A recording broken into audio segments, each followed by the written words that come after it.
The Royal Commission into Banking has claimed the scalps of CEOs and board chairs and will hand down its first recommendations in just 3 months.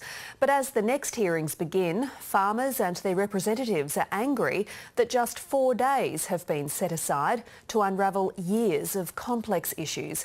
Daniel Ziffer reports.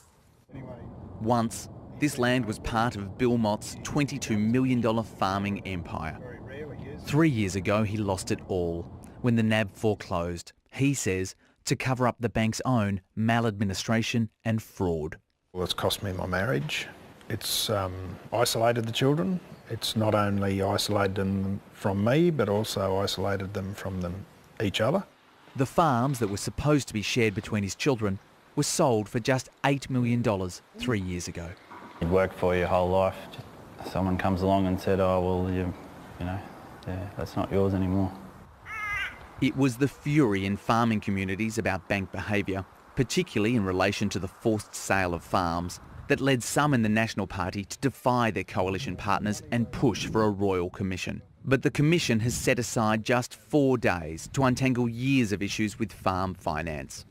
It's unacceptable if there's not enough time being allocated to hear some of these stories and to make sure that people have the opportunities to talk to the Royal Commission. A couple of days to me is not enough, and I hope they do take their time, and if they need more time, I hope Commissioner Hayne requests for more time.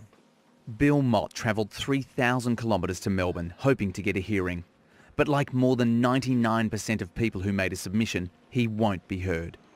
Instead, he had to be satisfied with delivering a letter to NAB's headquarters. In a statement, NAB said they understood the impact of receivership on the Mott family.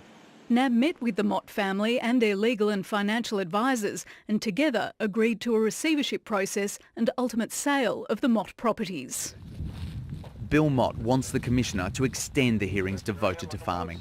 There's real pain, and I don't see that they are ever going to get to the bottom of the real problems in that short amount of time. Hearings in Brisbane will examine farming finance before moving to Darwin to look at banks' interactions with Indigenous Australians. Daniel Ziffer, ABC News, Meandarra.